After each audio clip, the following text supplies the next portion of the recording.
Good afternoon, everyone. My name is Melina Aun, and on behalf of the Education Training Committee and Public Relations and Publicity Committee of the Ceylon Association of Shipping Agents, I would like to welcome our distinguished panelists, moderator, CASA chairman and office bearers, invitees and participants. Before we begin, I would like to give a quick brief on the housekeeping rules of this virtual session in order to avoid disruption to its flow. We kindly request all participants to always have their videos switched off and mic muted. For this session, only the moderator, panelists, and CASA chair will have their videos and mics switched on. Of course, questions from the audience is most welcome. And if you have any questions, please type them out in the chat box so that our moderator can pick these up and address them accordingly. Moving on to our virtual panel discussion, Digital Transformation in the Maritime Industry, Sri Lankan Perspective. This insightful panel discussion was planned by CASA to celebrate this year's World Maritime Day. The United Nations, via the International Maritime Organization, created World Maritime Day to celebrate the international maritime industry's contribution towards the world's economy, especially in shipping, and was first recognized in 1978. This year, World Maritime Day will be celebrated on the 30th of September and highlights seafarers and their core role in shipping and its future. In other current topics, we have planned this insightful discussion into the future of shipping with the accelerated advancements in digital transformation.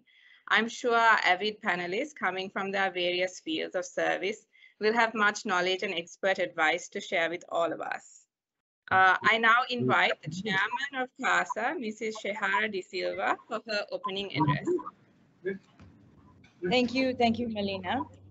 Good afternoon and a warm welcome to everybody to the CASA webinar to celebrate the World Maritime Day for the year 2021. The theme for this year, as Melina introduced, is seafarers. And mainly owing to the pandemic from last year, it created a crew change crisis, and it highlights the exceptional contribution of seafarers as essential workers and on the front line, and people who are at the heart of shipping.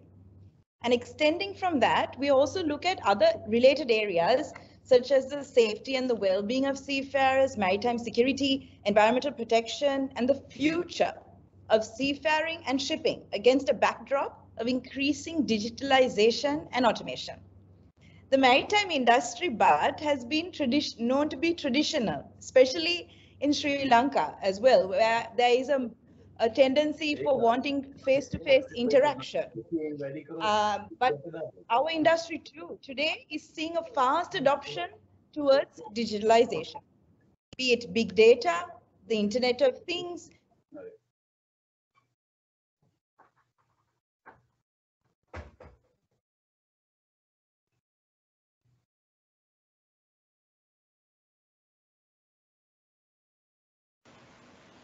Melina, I think the chairman dropped out. Yeah, she's back. Sorry, I was disconnected. So be it 5G, blockchain solutions, wearable devices, unmanned ships, or other smart technology-based methods. What they all do is improve performance and improve economic competitiveness, and in the end, cost savings. So what digitalization brings us is connectivity. And connectivity helps us to streamline all aspects of maritime transport and cross-border processes and documentations and communications from ship to shore. And many of our countries, these inefficiencies in the maritime sector result in higher costs, logistics costs, and adverse impact on the entire economy. So digitization gives us that unique chance to address this issue. The challenges in the maritime industry are not for the faint-hearted. There is always a series of obstacles, be it fluctuations in freight rates, availability of vessels, equipment, or maritime disasters. And the pandemic has exaggerated these issues, but it has brought us an opportunity of increased freight rates. But this is short-term, and this situation will not last forever. So we believe now is the time for the new generation of maritime leaders to tap into digitalization and automation and ensure our future is resilient and sustainable. And we start with port. The port is at the heart of digitalization process. The IMO has made it mandatory for all member countries to exchange data electronically through the FAL Convention. However, a recent study has shown that only 1/3 of all the ports are complying with that requirement. The two main barriers that has been cited by ports for digitalization is number one, the legal framework in those countries. And number two is persuading the multiple private public stakeholders to collaborate. It's not the technology. The technology has been available, but the key part of digitization is change management, which is it comes along with the adoption of any new technology and it's the acceptance by people to do things in a different way. And this remains a key challenge in implementing any new technology. But our customers, the regulators and our ship owners will continue to drive to push for digitalization in the maritime industry because they are looking for solutions that will ensure fewer port delays, greater supply chain visibility, and improve control over services and integration. So it is against this backdrop that CASA has undertaken several practical steps to push our local maritime industry to catch up with regional ports in terms of digitization of processes. We wish to thank which has been kicked off and which will digitally connect all parties in the supply chain. We stress the importance to expedite this project. CASA has been working with other authorities, key authorities such as the customs, to digitize the import and export manifests, its amendments, and also the vessel clearance process, which we bring us on par with regional ports and also help save time and money.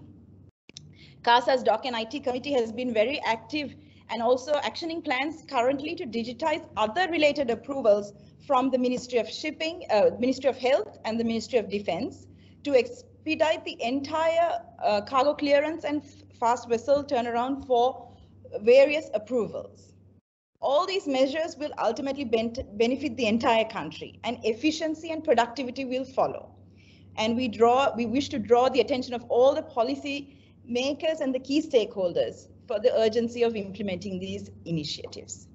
So without further ado, I'd like to hand over to our expert panelists to see their views in their context, how best we can take from the rest of the world, learn from the rest of the world and take the Sri Lankan maritime industry forward in this digital age. Thank you. Over to you, Prashant. Thank you, Chairman, for those inspiring words as always, and your continued efforts and passion to identify new possibilities and adapt to and keep up with ever-changing requirements of tomorrow. As you said, absolutely correct. Change management is always key in order for us to be on par. Thank you for your advice. I would now like to introduce our panelists for this evening. Dr. Prasantha Jayamanna, Vice Chairman, Sri Lanka Ports Authority. He is the founder, chairman, and CEO of DPJ Holdings and affiliated companies. In addition to that, Dr. Jayamanna has also been appointed as a senior advisor to the Honorable Minister of Ports and Shipping and is the vice chairman of Sri Lanka Ports Authority. He is a Doctor of Business Administration, most awarded youngest entrepreneur in Sri Lanka, and leadership lecturer with vast knowledge in the implementation of strategic solutions. Dr. Jayamanna holds a master's degree in business administration from the University of Western Sydney, Australia, owner-president management from the Harvard Business School, and leading product innovation from the Harvard University. He is a certified lecturer for Australian Institute of Business, Australian Institute Management, Heriot-Watt University, UK, University of Bedfordshire, UK, and is a visiting lecturer for Asian Institute of Technology. We also have with us Mr. Sudatta Silva, Deputy Director, Sri Lanka Customs. Mr. Silva holds an MBA in Customs and International Trade from the Postgraduate Institute of Management of the University of Sri Jayawardenepura. He joined Sri Lanka Customs in 1988 and presently serves as the Deputy Director of the Legal Affairs Directorate of the Sri Lanka Customs. During his outstanding career of 33 years in the Customs, he has acquired vast experience in customs border management functions and specialized in trade facilitation and customs automation. Mr. Silva is a member of the National Advisory Committee on the Logistics Sector, the National Advisory Committee on Trade Information established by the EDB, Customs Working Group to implement the WTO Trade Facilitation Agreement at Sri Lanka Customs, and the Customs Coordinate Board Management Committee. Mr. Silva is a visiting lecturer of several reputed universities in customs border management and international trade. Since April 2021, he functions as the official media spokesperson of Sri Lanka Customs. Further, we have with us Mr. Upul Jinadasa, Chief Operating Officer, South Asia Gateway Terminals. Mr. Jinadasa joined South Asia Gateway Terminal at its very inception in 1999 as the General Manager, Information Technology. In 2013, he was entrusted with the additional responsibility of managing the operations division of the company.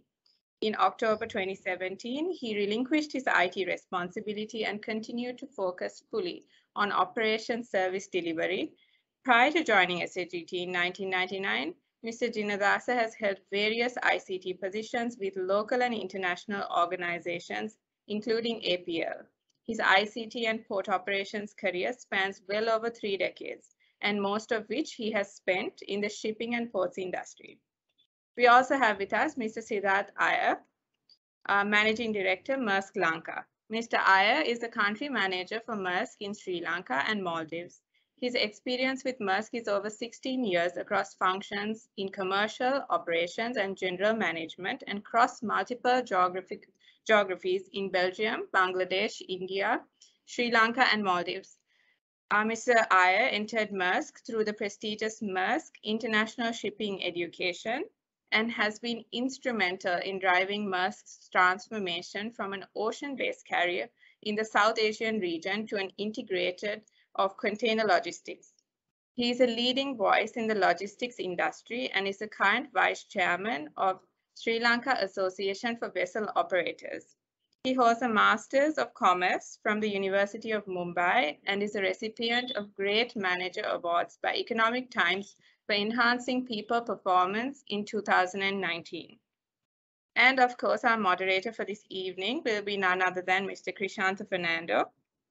Mr. Fernando currently serves as the chairman of the Documentation and ICT Committee of CASA, a position he has held for over 4 years. He functions as the head of Group Information Systems of Haley's Advantage Limited and has over 25 years of industry experience with specific exposure to transportation and logistic-based technology and business solutions. I warmly welcome our panelists and moderator and now hand over the floor to Mr. Krishantha Fernando to continue with the proceedings. Thank you. Thank you, Melina. Again, on behalf of CASA, let me warmly welcome our distinguished panelists, with whom I'm sure we will make this webinar very, very informative and insightful to all of you.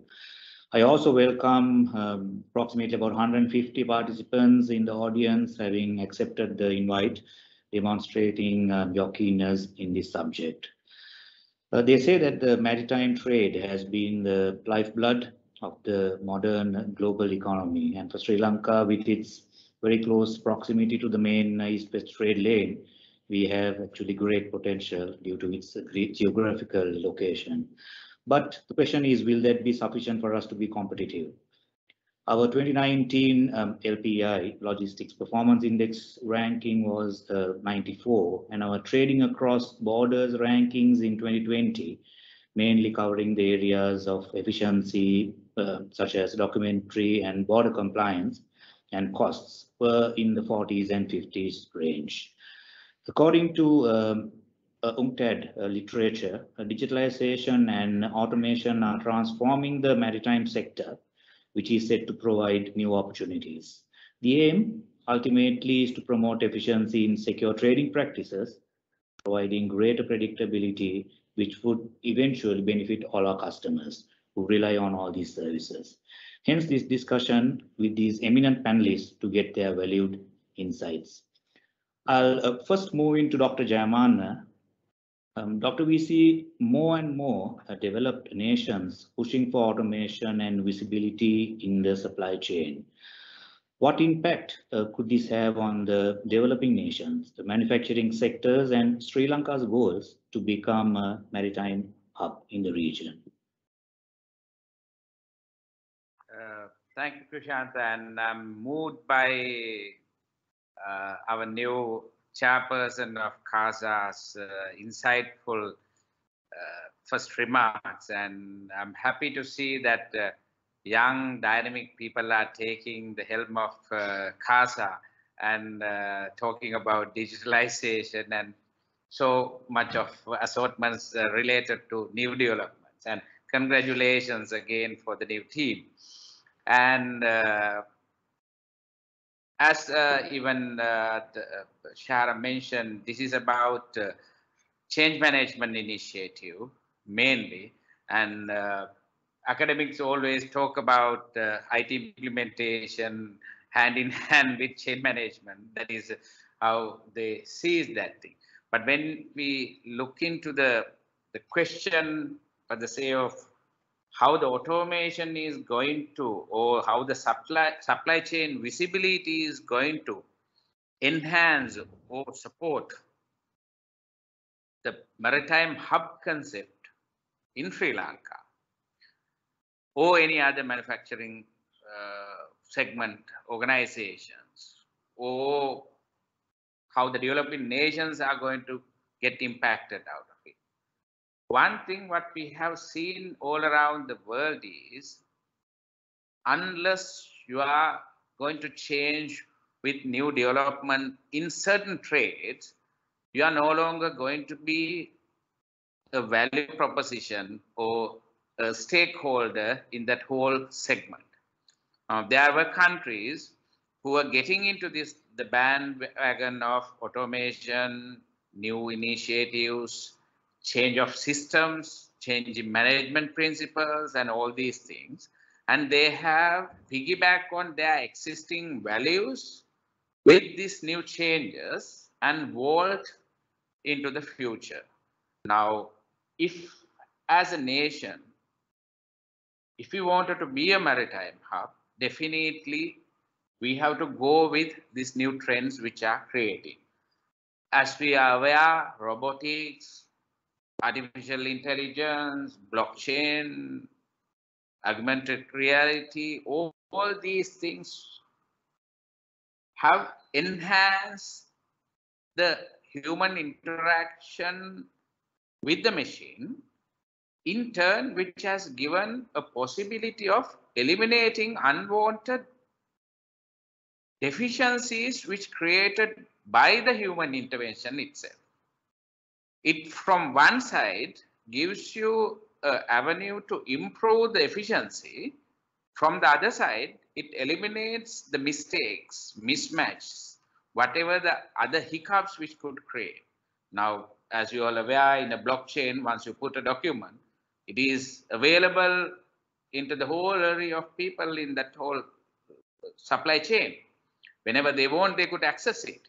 Just imagine trying to forward an email to various stakeholders in multiple of ports and sectors and all those things. If it's going to continue, where a whole supply chain or whole manufacturing process or whole development of logistics sector is going to fall in. Now, whether we like or not, this is something that we have to adhere. Because of that, we should know that it is going to get impacted if we are not going to be there with the bandwidth. Now, I'm happy to see that Sri Lanka is there. We are starting the things, and we are a little behind, but it's promising. That is a good sign. That is the answer that I could give. Thank you, Doctor. Thank you, Doctor, for that insights. I move into Mr. Sudatta Silva of Customs. Sudatta, the Sri Lanka Customs has also made some great strides and progress, especially on the electronic implementation and processing of customs documentation over the last several years. Now, facing the COVID-19 pandemic would have also made it more challenging for authorities to be more creative. You have tons of personal protective equipment, medical equipment, essential goods that needed priority clearance. I'm also aware of the WCO, which has brought in a theme and a concept called digital customs. Can you elaborate briefly on this concept and theme, and also whether there are any areas of modernization that we can look forward to in Sri Lanka according to these themes?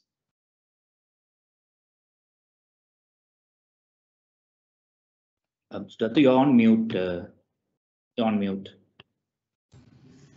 Thank you. Sorry. Thank you, Krishanta, and let me also congratulate CASA for organizing this webinar for the benefit of the stakeholders. To answer your question, let me briefly tell you about the WCO initiatives. It was first mentioned in the revised Kyoto Convention way back in 90s that the automation is one of the process development the customs administration can offer to improve the efficiency of the supply chain. But if you look at the initiative of Sri Lanka Customs, we started our automation way back in 1993, much before most of the government agencies or sometimes even the private sector thought about automating their processes. And in 1996, we implemented our core customs application called Aziguda. That was the version 2.7. And with the changes coming in the year 2000, we implemented Aziguda++. Then the major changes took place with the implementation of Aziguda World in the year 2006.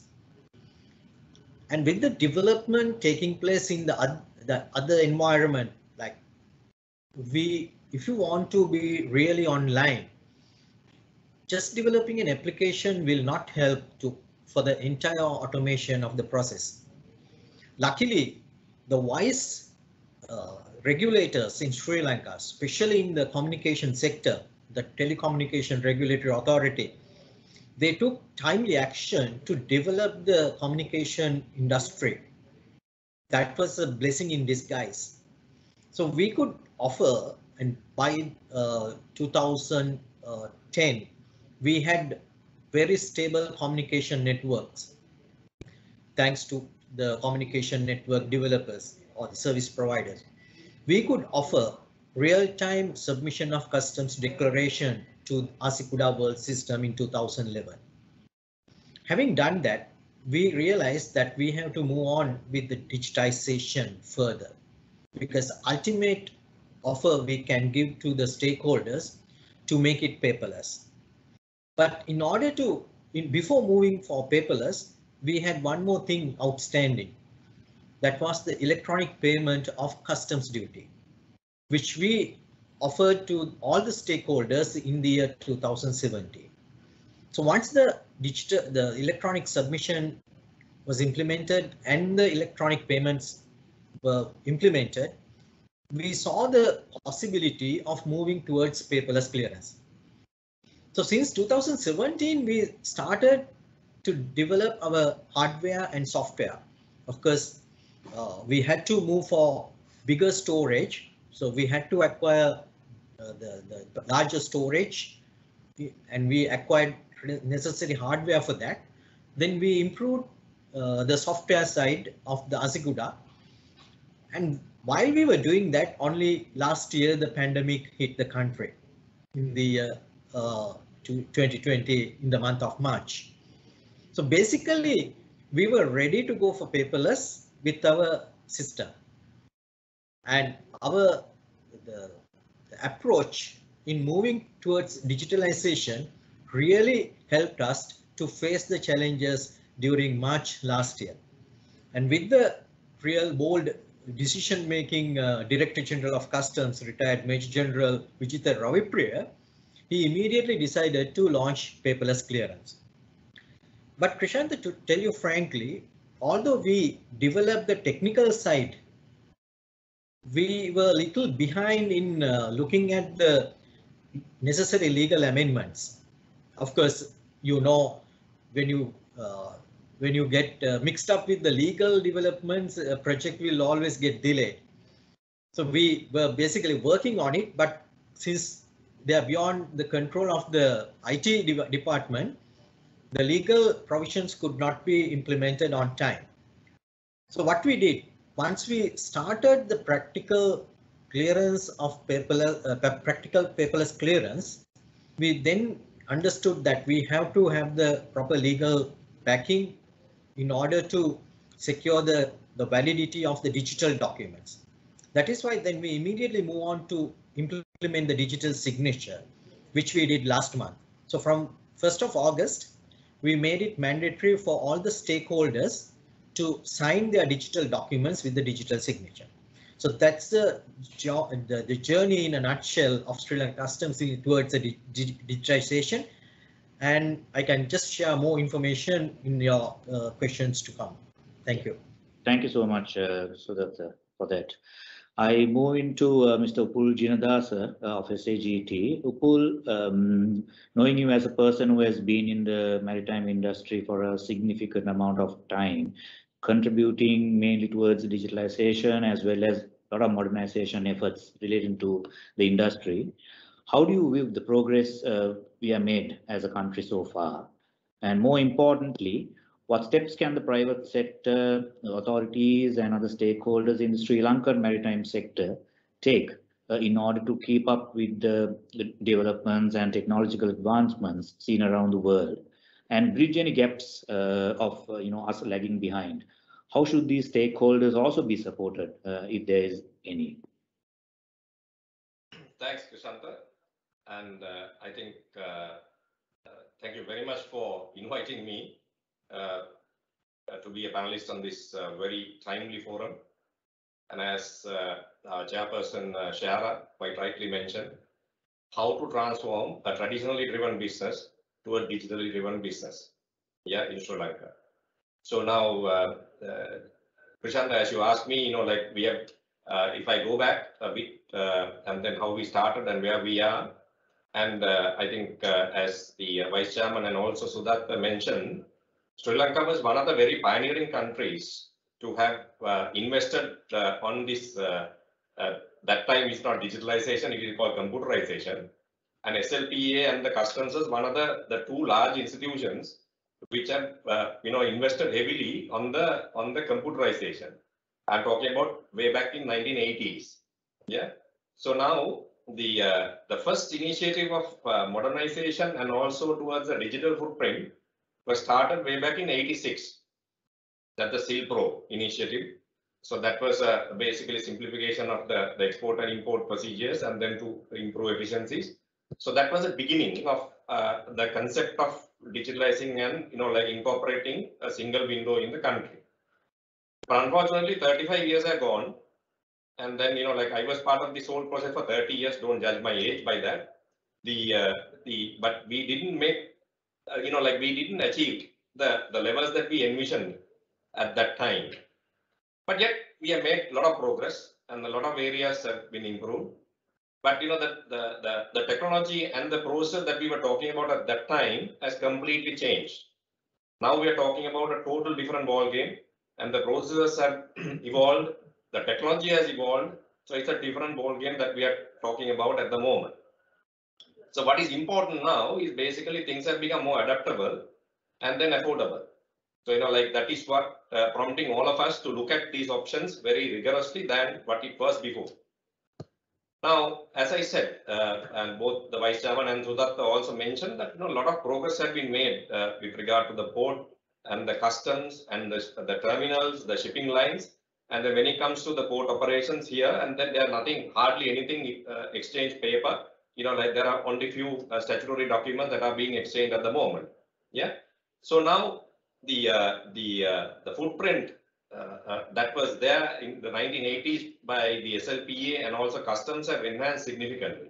So their digital footprint is now much more enhanced than what it was before. So these are the progress that we have made.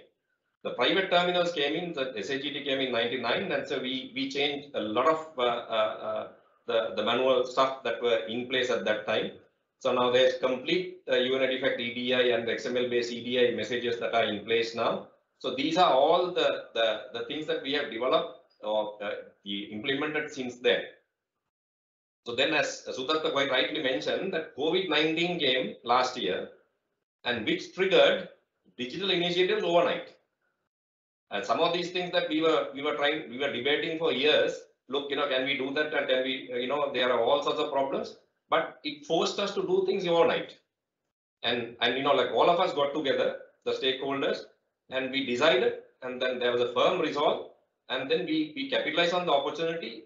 Every dark cloud has a silver lining. So the COVID also brought us sort of the good things for us also. We implemented the paperless clearance, as Sudatta very rightfully said. Yeah. So now the entire industry here can, like even may not be the most efficient way of doing it, but of course now it's a paperless process that is happening. But very soon that the people can see that it's an automatic paperless process without any manual intervention going forward. Now, coming back to your the second question, the second part of your question. Okay, what should we do now? So I think we have to change our attitudes. Yeah, the first thing. We all have to be, we have to face the global reality that we have to be ready. We have to understand that. Yeah. And we have to trust each other very much. We have to build trust among the stakeholders. We can't, like mistrust everyone and then try to collaborate and then implement these interfaces. That won't happen. And we have to be a bit more disciplined than what we are today. Yeah.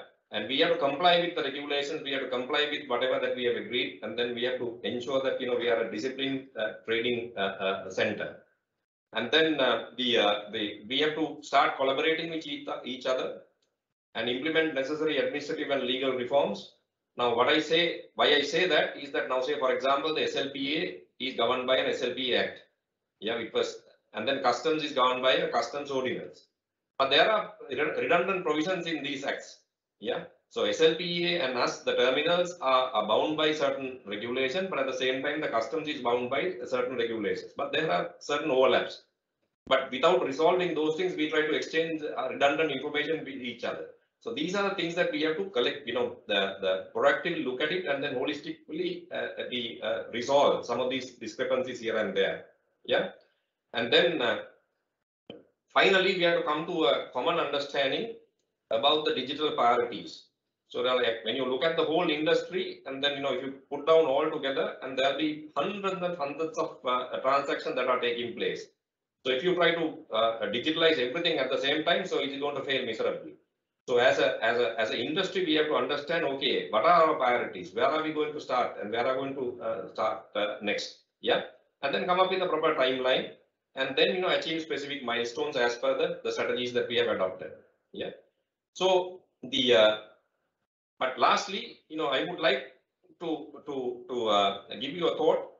Look, as a country, that we have, the chairman, vice chairman also mentioned that like we have Shara also mentioned that look, we are in pursuit of becoming the best maritime hub in the Indian Ocean.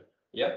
So if we are to do that, so I think we should have certain standard specifications. So every business that are going to start up or operating in the country, that we have to meet certain minimum specifications, minimum requirements, and there has to be certain KPIs also monitoring all that. So one of the minimum requirements should be that the electronic communication, digital communication has to be the standard, and those have to be stipulated so that relevant digital interfaces have to be built.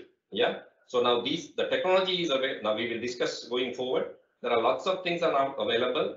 Yeah, and then it is much more easier than what it was before 35 years ago, right? So we can capitalize on those and then put together a nice plan, and then with a specific time frame and achieving certain milestones, like as per the plan. So that's what I would like to talk about at the moment. So let's discuss going forward the specific areas. Thank you. Thank you. Thank you very much for that. I move into Mr. Siddharth Iyer. Sid, from a shipping line, and then lots of customers deal with the shipping lines. Optimizing and gaining visibility of the many complex activities throughout the supply chain is an ongoing topic in the industry.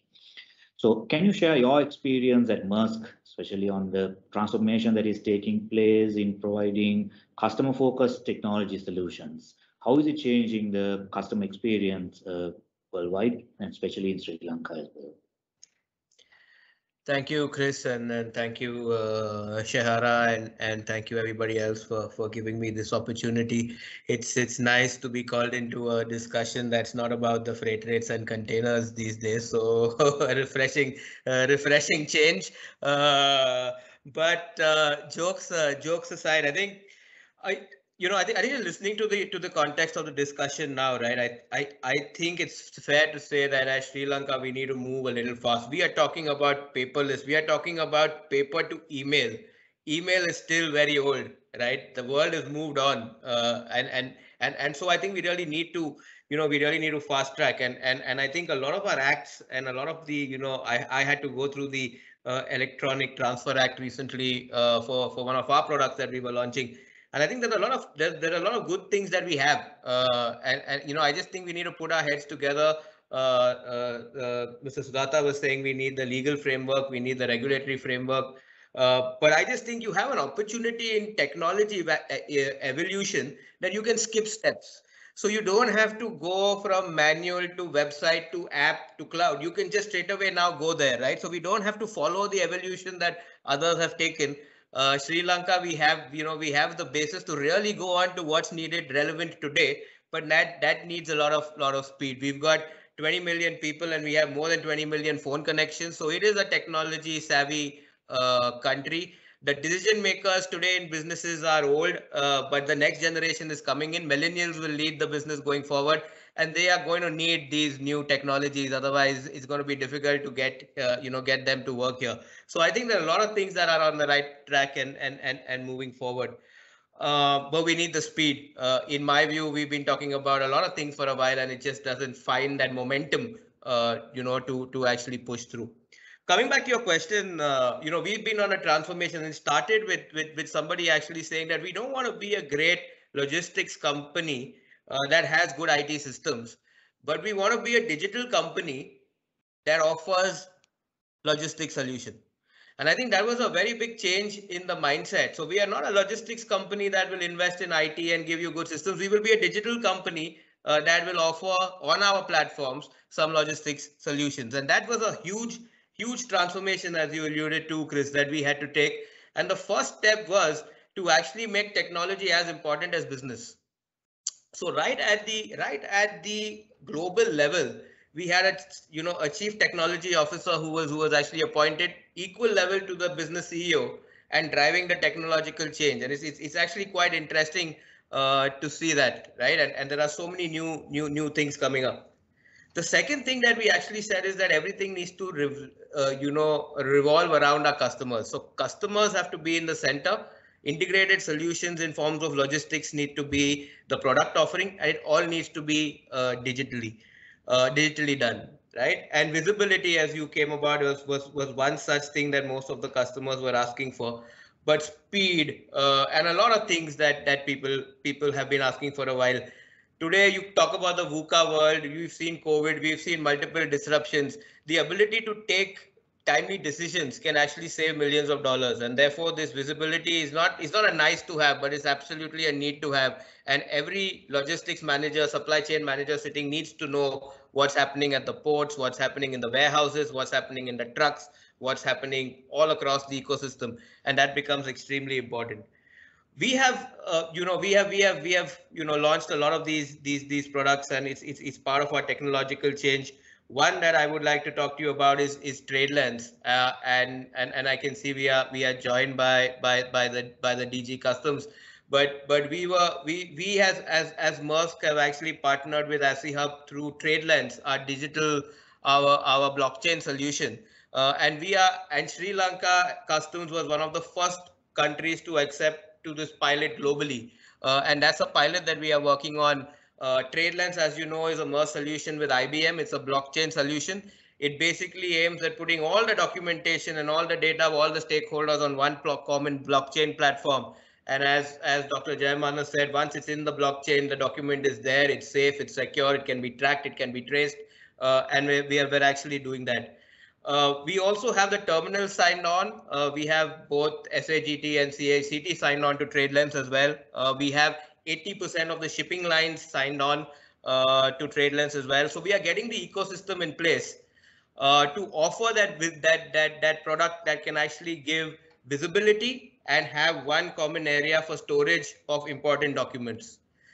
We have launched within TradeLens. We have a product which is the TradeLens bill of lading, and that's something where we have already launched the digital bill of lading in Sri Lanka, so we can actually from a shipper to consignee, we can give a digital bill of lading, so no printouts needed. We are working with the banks to get the banks involved, so we can also do it where an LC is involved. The other area that we focused on is basically our go-to-market strategy. And for that, we realized that the SME segment in Sri Lanka is a very important segment that needs to be promoted, that today does not have the access to information on how to ship, where to ship, and therefore use a lot of middlemen, adding a lot of increased costs. We launched something that is called TWIL, which we call the digital forwarder. This is only for the SME segment, where a person can go online and can very easily book not only freight, but can also book air freight, LCL, transportation services, CHB online, complete transparency of rates and move on with that. And TWIL has been, rightly because of a very strong SME network, a very great success for us. So in a way, we are trying to say you don't need a middleman. You can go directly online like you do everything else on an app, and you can book shipping, and shipping is easy. So that's another solution that we have. We have also automated our entire freight booking system. It's online. It uses AI. So the older days of order management, which was basically somebody at the background sitting in and doing it, also pricing. We use like an airline model now, which is completely based on AI. So the system keeps learning. It will know that the space between Colombo and Felixstowe is full, so it will increase the price. When some bookings get cancelled, it will reduce the price. So this is all done by AI. So today, all our short-term non-contracted business happens without human intervention, where the customer can actually go book and take that through. So and doing all of this is basically happening on platform technology. And to give you an example of platform technology, when you want to scale up a business, you find out that every part is using a different system, and it becomes very difficult for those systems to talk to each other. And the time it takes to implement IT solution change is actually interfacing between systems. And therefore moving to a platform models is an example is Volvo. Volvo has got all the cars of Volvo have the same chassis. Right, so they build ground to a particular level is the same, and that's the common platform, and they're able to scale up multiple things over that. So they may have a gear system that they may put in 3 cars, they may have a different wheel system, they may have a different exterior, and they keep mixing and matching, but the basic is the same. So what we're trying to actually do is create that for logistics, create that strong platform, and then we can build a pricing system that can be replicated for air freight, LCL, sea freight, everything else. We can have a quoting system that can be replicated across. We can have a billing system that can be replicated across. So there's a lot of change on the digitalization that's happening, and at the moment in Sri Lanka, we've been able to launch, as I said, we are ready to do digital bill of lading. We are ready to do TWIL.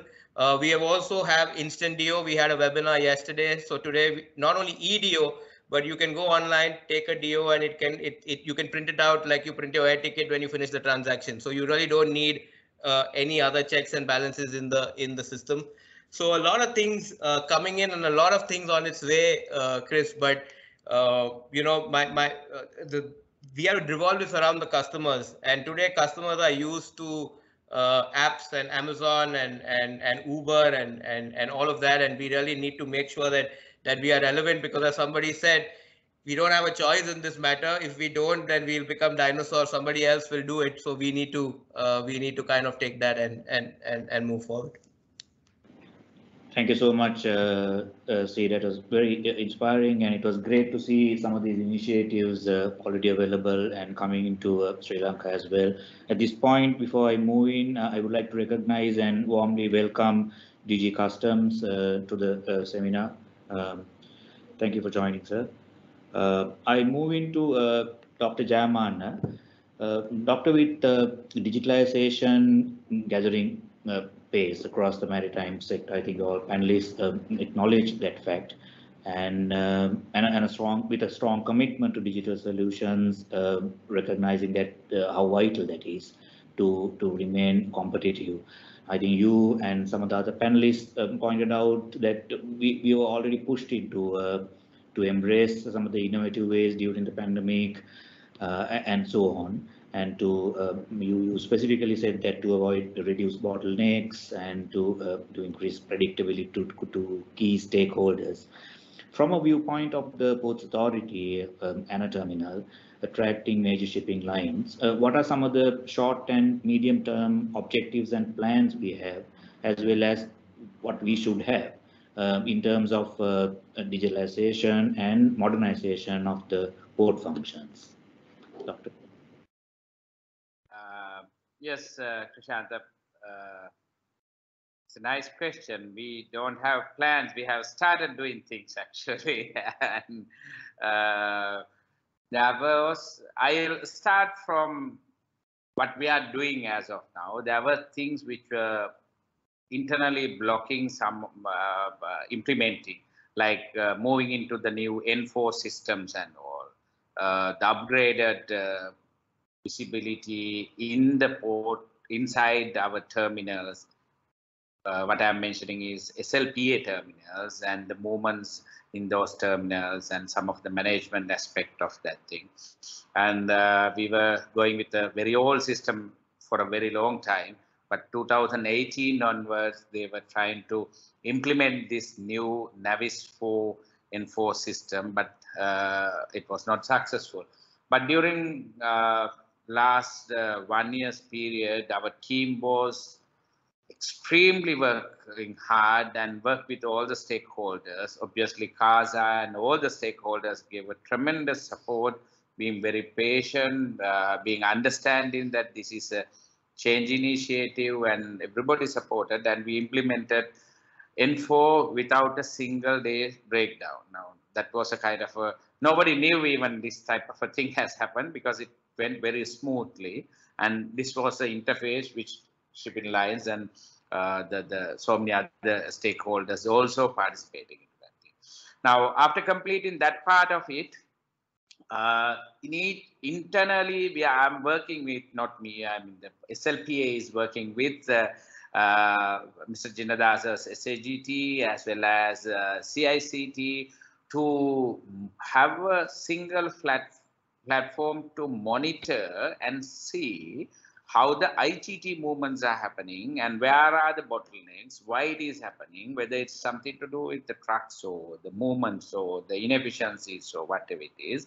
Now, as a kind of a initiative which has taken between 3 terminals, CICT, SAGT and SLPA, we are working on this initiative, and SAGT and CICT is heading this thing. We wanted them to take the initiative, and we are supporting with all the required supportive functions and all those things. Now, with these 2 things are happening, most of the internal things will start to change, but there are areas such as navigation, berthing, and scheduling related things, which we need digitization. Now, we know that, like harbor master related matters in certain countries, these are digitized, right? But in our part, still navigation, berthing, scheduling, these are all not happening. Now, we are proactively working. Currently, there is a committee working from CASA as well as SLPA and other stakeholders working together as a team to find out how they are going to come up with solutions, whether it should be a technology solution or a bit of a change management part, or it's a combine of both of those things. And that committee also working on that part of it.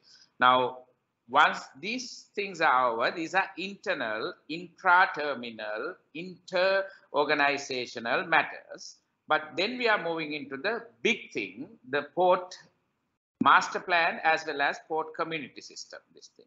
I'm happy to say today that with the new initiative that General Ravi Pillai is taking in the customs, by supporting to him in the same endeavor, we were able to start the port community system also from our side. In that case, customs and port related things will be linked together. Then the port community system will be the next frontier, next leap that we are going to take. Now, we have been slowly developing certain things. Customs went ahead us by giving the last mile solutions to the customers or the end users. But now we are going to link all the stakeholders together and everybody will be part of this thing. It is not just words which are going out from me. ADB has already done the first part of the understanding. You all participate for the stakeholder meetings as CASA, as customs, as all the other stakeholders, and they have done the preliminary study. Now it is moving into the technical aspect of it, as well as the business concept and business model part of it. And I'm sure I'm working with them, and the whole SLPA team is working with them. We'll be able to come up with final modality of port community system very soon, where CASA also will be a big stakeholder, and obviously Sri Lanka Customs, SLPA, CASA, and all the other required authorities will be this thing. Now, in that case, we are moving. But I just wanted to touch base on one thing, or just pinpoint one thing, what Mr. Siddharth says. I mean, India is one of the good examples where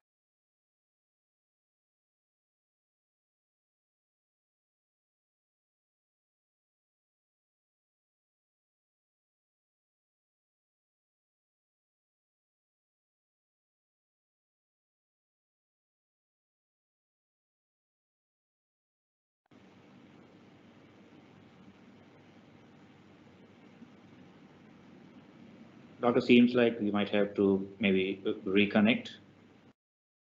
Can you?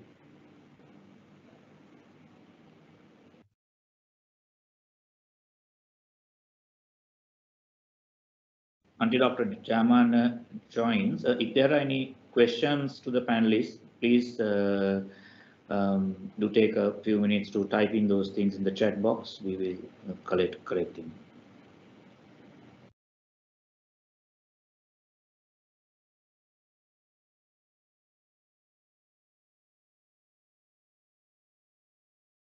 I think Dr. Jaman is back.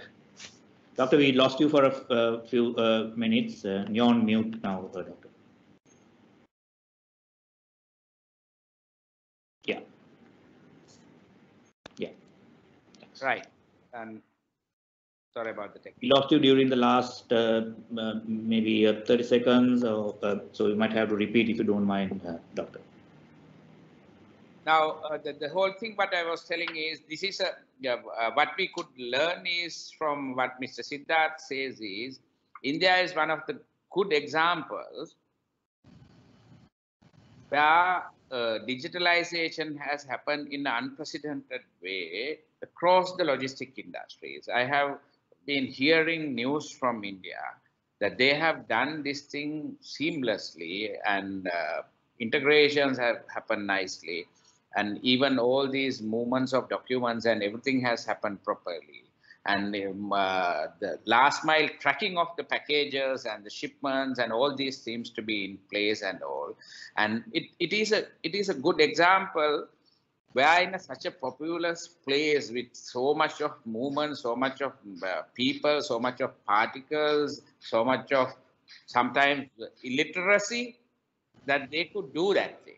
But in a country like ours, where the 99% of the literacy rate is there, where everybody, as he mentioned, where everybody carries 2 mobile phones instead of 1, we could use things like port community system to enhance and smooth management of this thing.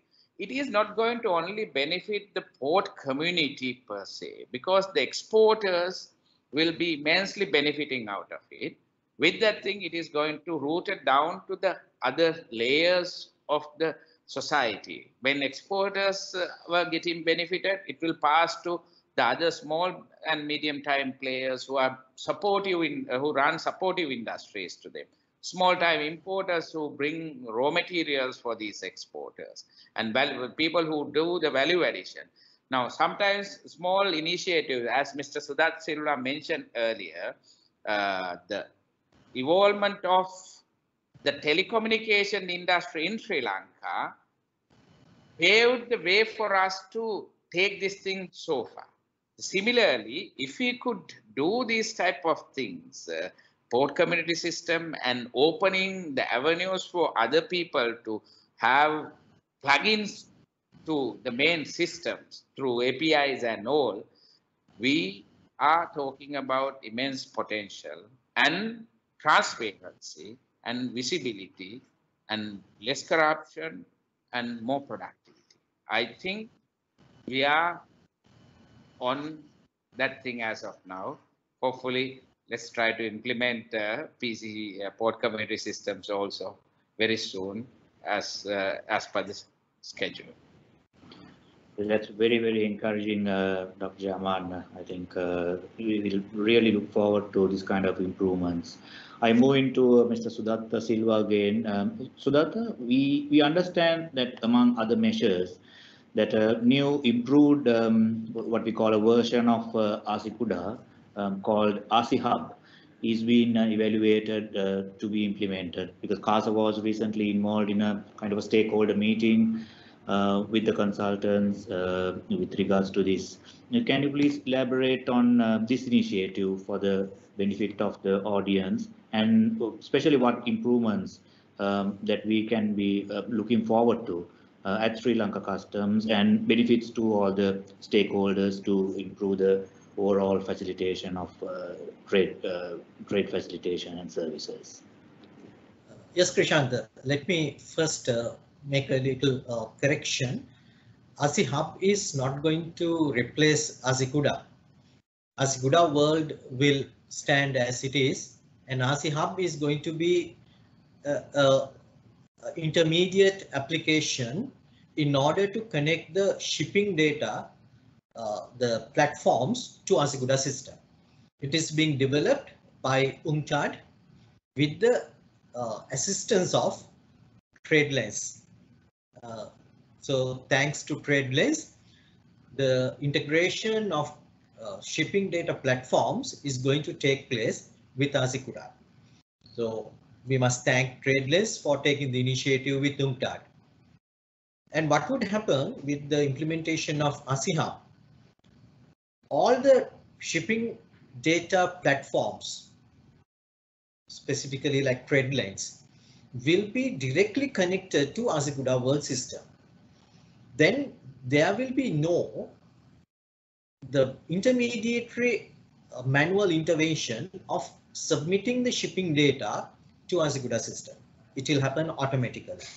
And probably as the shipment is originated from the originating port, the data will be available in the ASICUDA system. We call it advanced information. And what is the advantage the customs will have having advanced information? We can do our risk management before the arrival of the shipment. And the advantage connecting the shipping platforms have more data than the traditional BL information. Of course, we are now fully automated the BL submission. I mean, as far as the customs is concerned, we receive all the bills of lading electronically, but it is providing very limited information. So in order to do the risk management before arrival, we have very limited scope. So there are a lot of advantages in connecting the shipping data platforms to ASICUDA system, which is going to be a reality with the implementation of ASI Hub. So the technical working group is now working with UNCTAD and TradeLens in order to develop the system. As Siddharth said, Sri Lanka is lucky, and also, I mean, we are pioneering the implementation of ASEAN. We are on the pilot, one of the 2 pilot countries, and once it is implemented, it's going to benefit all the Azikuda using countries. I want to add a little bit to Dr. Prasanth comments about the port community system. As we are talking about the single window system for regulatory approvals, one of the main requirements for any digitized nation is a port committee system. Port community system is one of the vital systems in order to improve the efficiency in the supply chain. So I would like to congratulate Ports Authority for taking this initiative, which should have been taken several years ago. But now I can see the wise leaders are really driving the organization. And I've been associating with some meetings of the initiative, and really happy to, wholeheartedly support and collaborate with the Ports Authority in order to establish the port community system, which is going to make a real breakthrough in the digitization of the maritime industry in Sri Lanka. Thank you so much, Sudatta. That was a very nice clarification on the RC Hub and its functions, that it's a supplementary system to Azikuda World. I move into Upul. Upul, what are your thoughts on evolving technology which some claim will kind of disrupt the industry as well? For example, somewhat the chairman mentioned earlier, like 3D printing or IoT, blockchain, etc. What would be the impact of such disruptive technologies coming into the supply chain and the maritime industry as a whole and its stakeholders? Will there be any impact to countries like us as well? I think, Visanta, now I think most of the speakers mentioned about the technology being adopted into the various components of the supply chain. Now, one thing that we knew or we have observed in the last couple of decades is that the global supply chain grew exponentially and then evolved rapidly. Yeah, so that we all knew that was happening. And there's some the one thing which was triggering that and which was facilitating that whole thing, that was called the globalization. So that phenomenon was, I think the highly spoken about the phenomenon in the forums in the last couple of decades. So that which made it very impactful into the global supply chain, and then things were happening that way. So now the what made it happen is basically the evolution or the advent of the new technologies connected the countries or the regions very much than what it was before, and also the other main component which made it happen is basically the shipping and the transport. Majority of the connectivity was established through shipping. Yeah. So these two was triggering this globalization concept, for the last 2-3 decades. But now the digitalization also started with this globalization, so that to make it much more efficient, and the connectivity and then the communication and then the transactions and things like that. So that was started that way, and then now it has been evolving, and it has come to a certain level. But now this COVID pandemic came last year, and then which disrupted this whole the standard concept that what we had up to now. So then on top of that, there is a further advancement of technologies, and then the related facilities, and then which drove the digitalization to an exponential level. So now everybody is focusing on that, and then to get the maximum benefits out of that digitalized platforms. And this is happening in a very, very fast manner than it was before. Yeah. Now what happens is basically all our lifestyle, whether he's knowingly or unknowingly, he has got impacted on this. Yeah. Now look at the smartphone. So we get up in the morning with the smartphone, and then we go to bed with the smartphone, right? So we have unknowingly or knowingly, we have digitalized ourselves. Yeah. So that digitalization is in all of us at the moment. Yeah.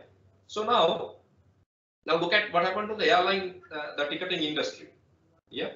So digitalization completely disrupted that.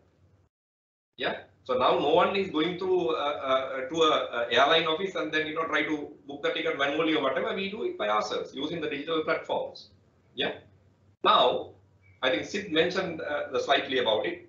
The shipping industry is also now undergoing a similar transformation these days. Yeah. Now, in some of the markets, most of the markets, the online booking, the spot bookings, the number of spot bookings are made using the online means have grossly outnumbered the manual bookings. Yeah. So what will happen is basically there is no reason for people to remain here because the online platforms will be utilized by the industries to satisfy their shipping needs. So that's the technology that is affecting the industry at the moment. Now you mentioned about the new technologies. So of course, the 3D printing. That is something that is widely being explored at the moment. Yeah, it's not yet at the very large scale at the moment, but it will definitely come. Now, I think most of you know the General Electric has used the 3D printing to produce a airline engine or the airplane engine, which had about 900 odd components before, and they are using the 3D. They have reduced it to 55 components, and then the production of the engine was one tenth of the time that was taken. So these are the efficiencies and the impact that is going to come in. But the finished good transportation will going to be really impacted. But of course, the raw material will still have to be transported. Yeah, so that the trade routes will definitely get the disrupted, and then the flow of the material will also get disrupted. Yeah, so that we have to. That is not, we are not feeling it at the moment, but definitely going to come in. Yeah. Now the vice chairman also mentioned that and then Sid also mentioned the new concepts, IT concepts like the blockchain. Yeah. And then internet cloud-based, the collaborative platforms are emerging and already in place. Yeah. So when these things are, there, and then people get connected, the statutory and business communication will become seamless. Yeah. So then, and it will be timely and it will be 100% accurate. Yeah, because you can build and then enhance the mutual trust. Yeah, because everything is shared from the origin through the conveyance up to the end point. Yeah. So now that will lead to eliminating the room for corruption and the frauds.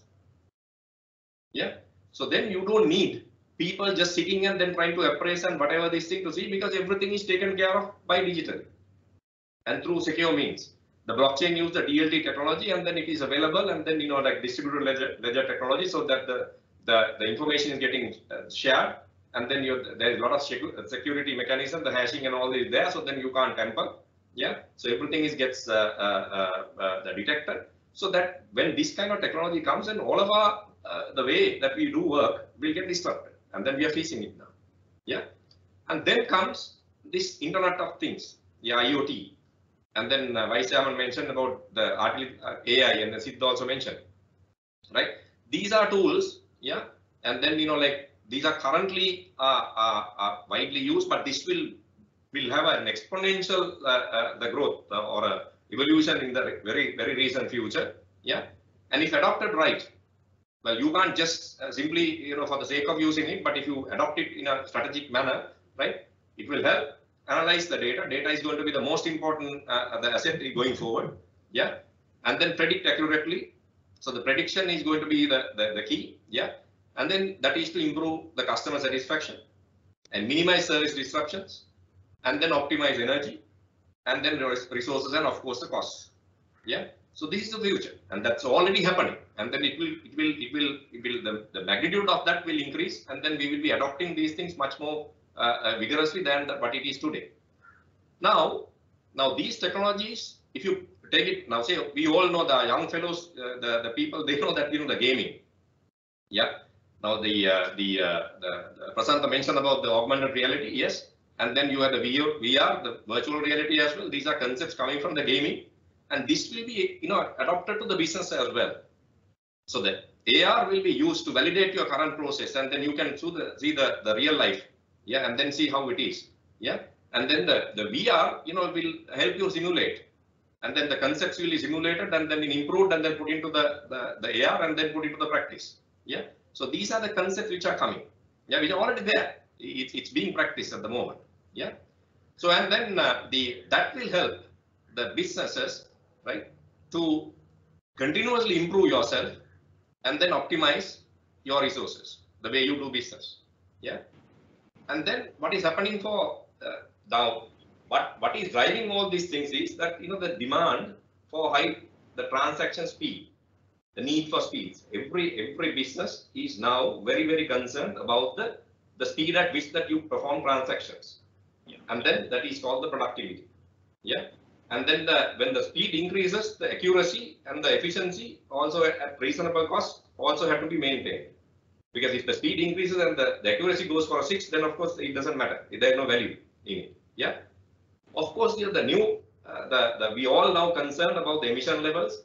Yeah. So the energy consumption, the sustainability index, and everything that that is the major concern of the total every business that we have. Yeah. So that also have to be looked at. All these require a lot of the data. Yeah. Manually, it's very difficult for you to handle that kind of things. The processing and then taking decisions. So you need technology. You have to bring in that technology. Yeah. So now, as the previous speakers mentioned, I don't think we have a choice. Yeah. So we will be compelled to embrace this change. Yeah. And if we have to sustain our respective businesses, we have to do that. Yeah. Otherwise, we get left out on the race. Yeah. Faster you adopt. Yeah. And then you will have more opportunities to capitalize on. And then you will have, you will be very successful and you will achieve the edge of the competition. So that's what I see that the technology is going to do. And in the interest of time, I will stop at this time, and then we will take it again if we have time. Thank you. Thank you so much, Upul. Sid, you mentioned about the electronic BL in your earlier remarks. In the future, what are your thoughts? Will it be like a common practice to do away with the traditional OBL? What advantages or challenges would this bring to shippers and receivers? Would there be any security concerns with regard to this? Or will there be any impact to the use of letters of indemnity, for example?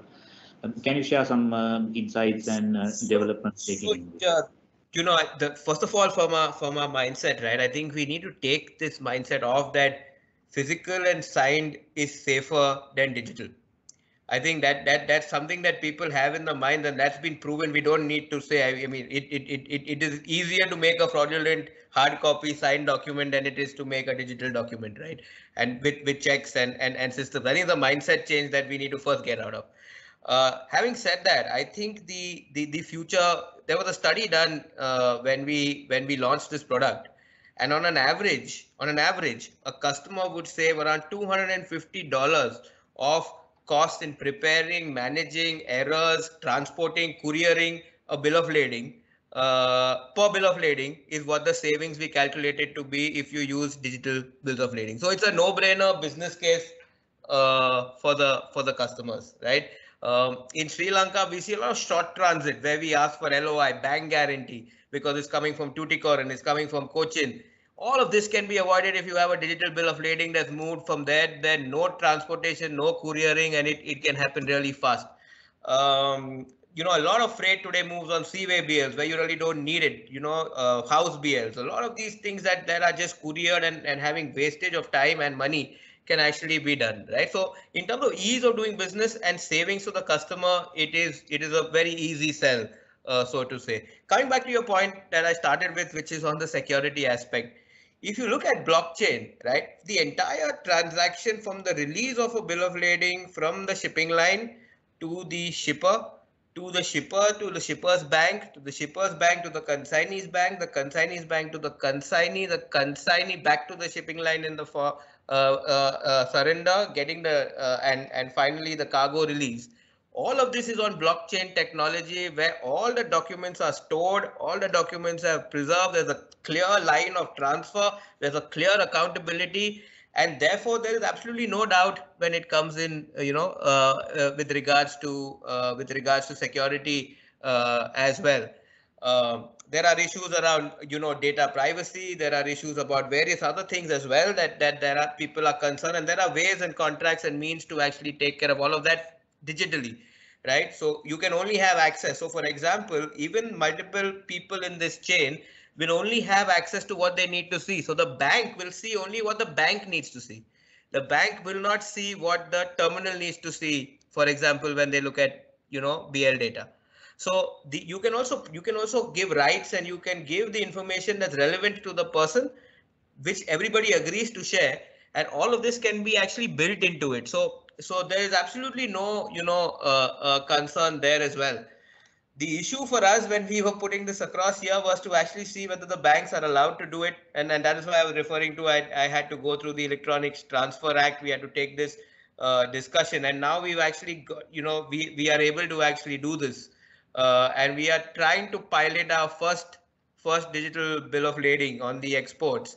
Hopefully we are getting some of the legal contracts signed, and we should be able to do it. But it is definitely the future, and for Sri Lanka, I really believe there's a lot of in the short transit. We know all these noise about this bank guarantee. Every consignee has to put a bank guarantee 300%. In all of these cases, we can actually eliminate. We can eliminate that, because the bill of lading can just be very quickly transferred by the click of a button, and it doesn't have to be delayed, right? So I really feel that there's a lot that we can do in this, and TradeLens. This is on the TradeLens platform, and TradeLens is a multi-carrier platform. So today, when we started, of course, we're only doing it for Maersk, but the future TradeLens is a multi-carrier platforms, and our member lines can also participate in this. So it will be the future. In my view, we are waiting. We haven't yet done one. We are waiting to do it. In India, it's already working. We've already done it with banks and without banks, and in a few other countries in the world as well. So now we are looking to move forward with Sri Lanka. Thanks, Vidya. That was a very practical viewpoint, and really appreciate that insight. Dr. Jayaman, coming to you, if you look at e-commerce, it has grown significantly in the Asian market space compared to the rest of the world. What would this mean for the maritime sector in Sri Lanka? Does the Belt and Road Initiative put Sri Lanka at an advantage here? What are some of your thoughts on this?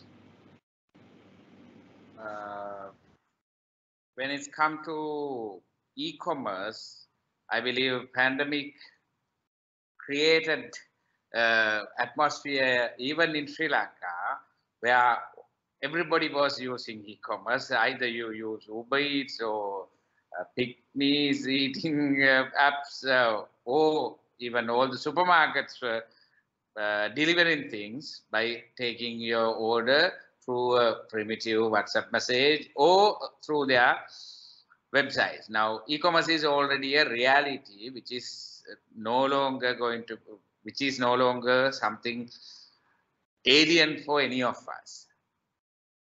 With e-commerce coming into Asia, what has happened is a lot of new markets have started to emerge in various spectrums. Small manufacturers have started to directly link with various stakeholders or the users all around the world. And these manufacturers could directly send their goods through e-commerce platforms.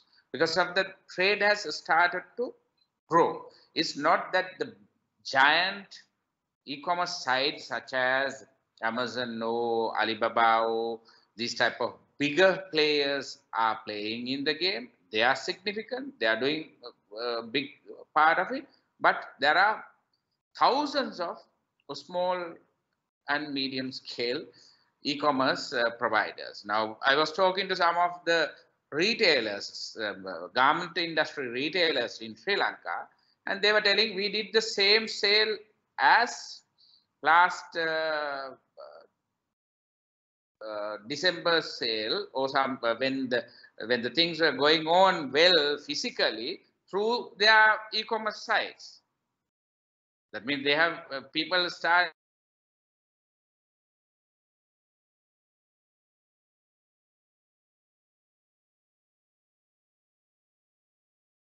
I think we lost Dr. Jayaman. We'll just give a few seconds to reconnect.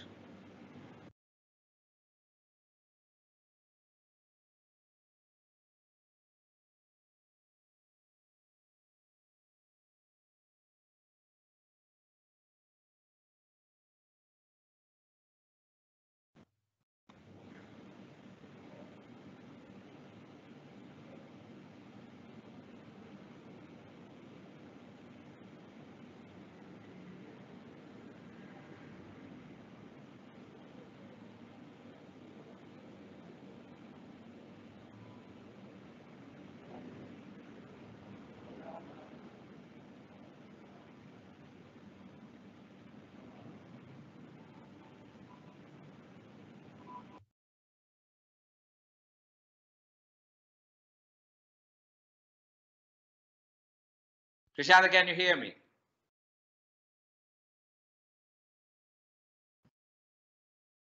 Okay. Prashant, you're on mute. Prashant, you're on mute. Sorry, yes.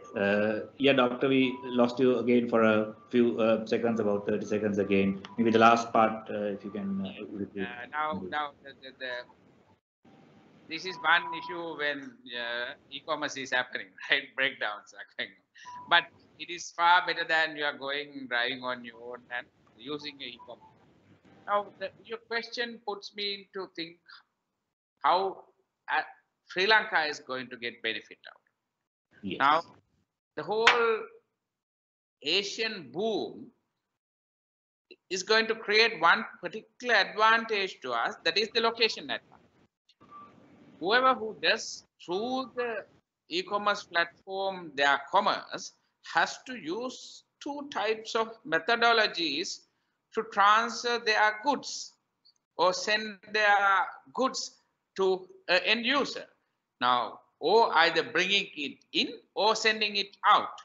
Now, in that case, the ideal location to this booming Asian market is going to be Sri Lanka, because we are the most sought after ideal location where everybody will be able to bring in things, do consolidation, and send it to any other places. E-commerce generally doesn't sell FCLs, right? E-commerce is going to be individuals ordering small things. Now, two aspects are there. One is the air traffic should be properly there, linked to the sea transportation. Then MCC consolidators who's consolidating things and sending could do their part, while people who need things in a faster phase could utilize the airlines or the courier or those type of mechanism.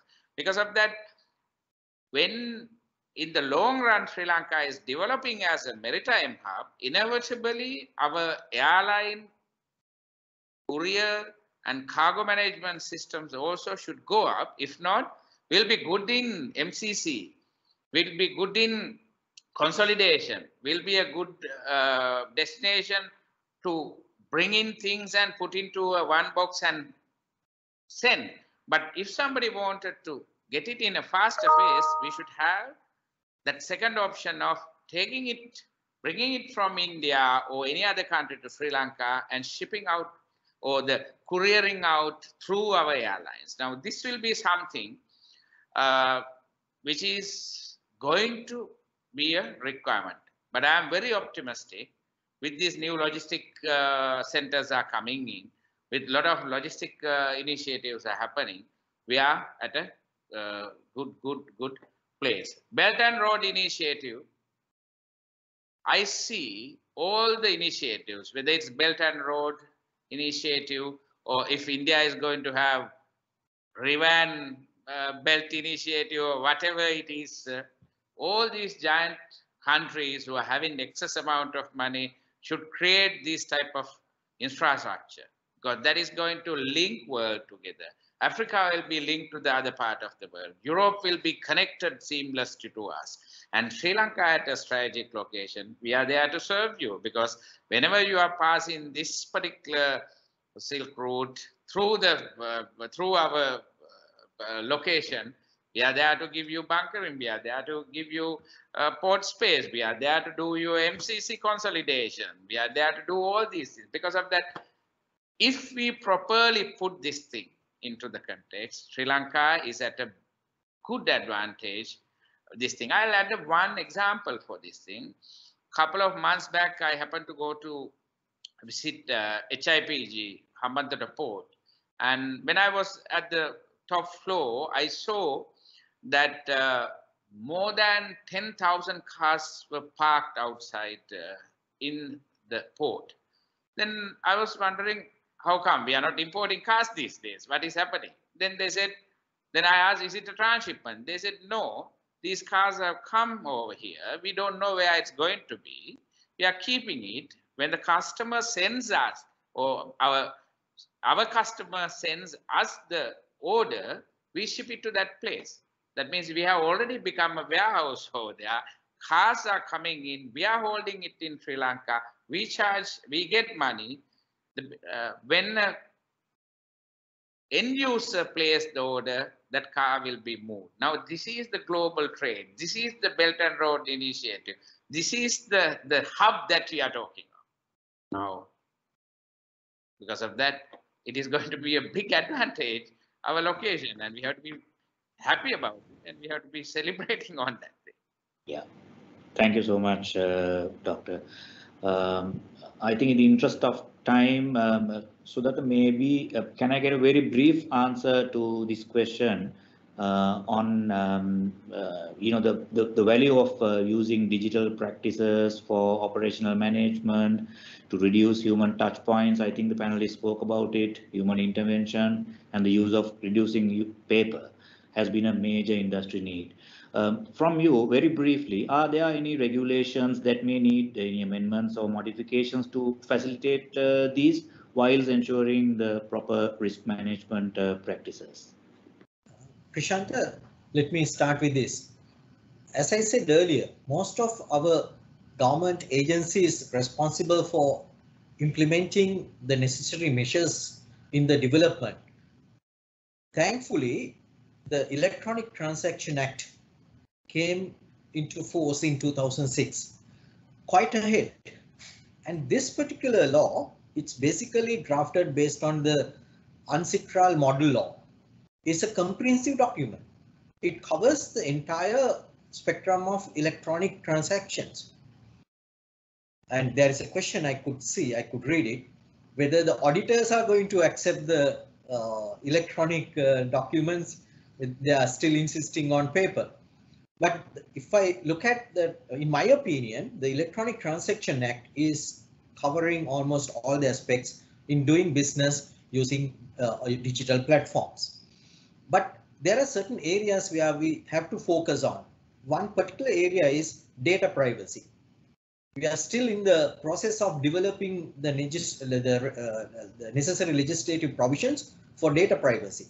When you do transaction digitally, data privacy is one of the utmost important area we have to look at and secure. If you don't have the data privacy law protecting the privacy of the data owner, it's not going to get digitized. So that's one of the area where I think the initiative have already been taken by the Ministry of Digital Technology. They have already published the draft law.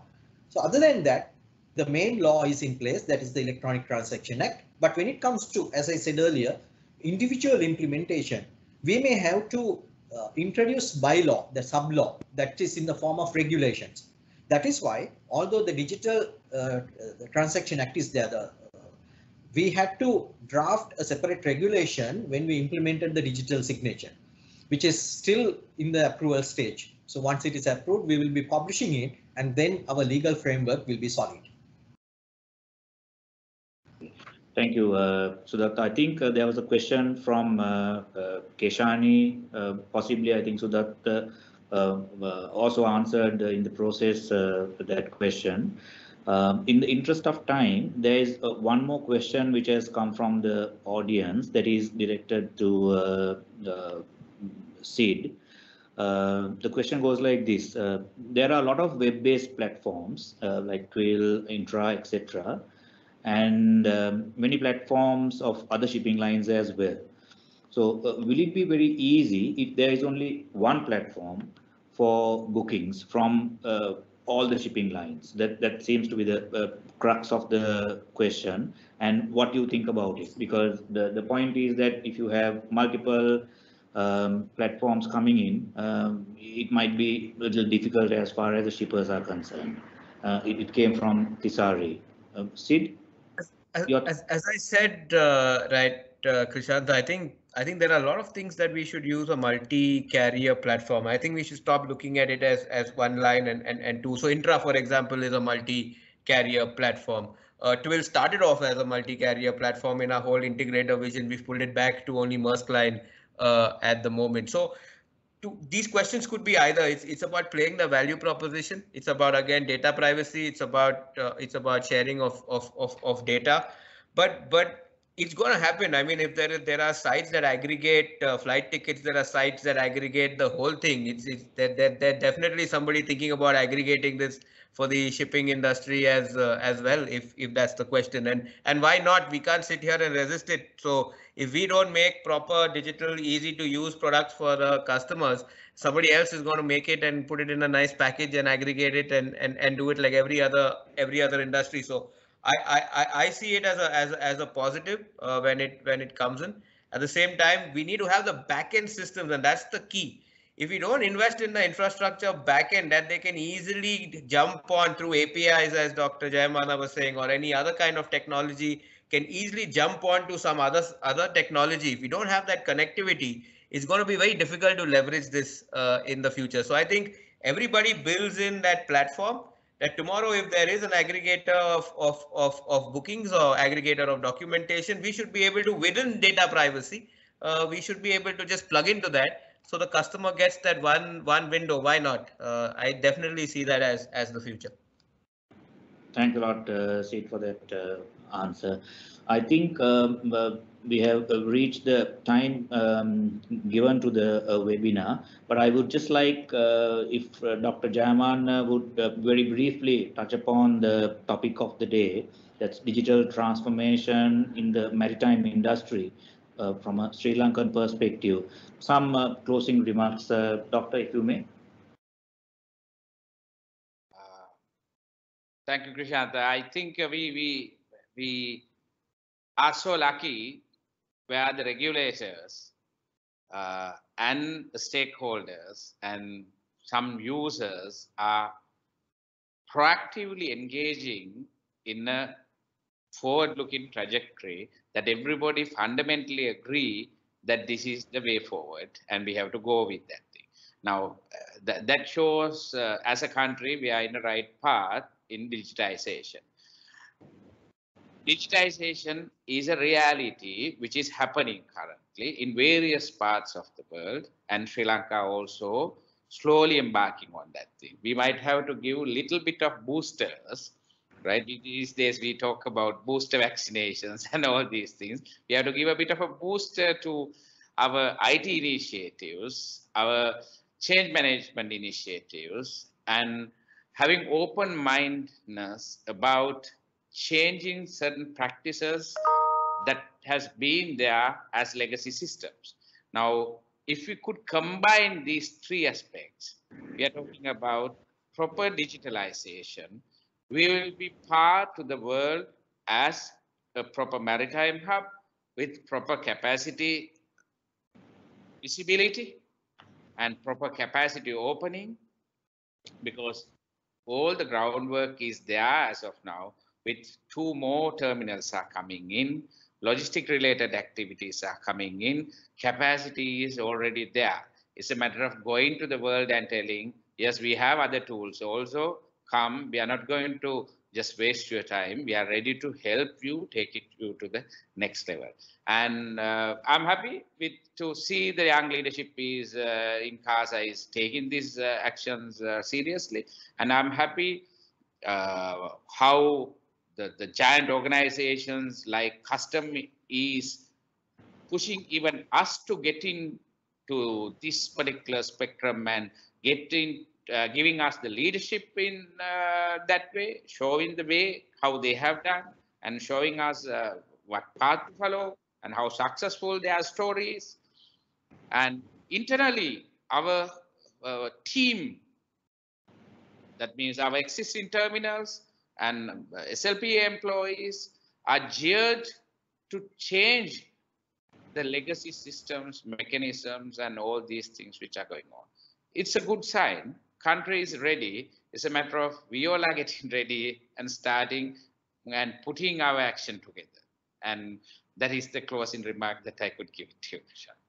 Thank you so much, Doctor, for those very positive remarks. And on behalf of Chairman, the Training and Education Committee of CASA, I would sincerely like to thank all our eminent panelists once again for sharing those very, very valuable thoughts and insights, and also taking some questions from the floor.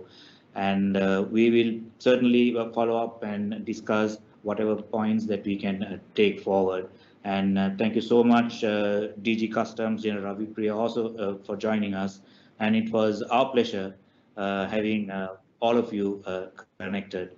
And with that note, we will conclude. Stay safe and have a good evening. Thank you. Thank you. God bless and day. God bless and day.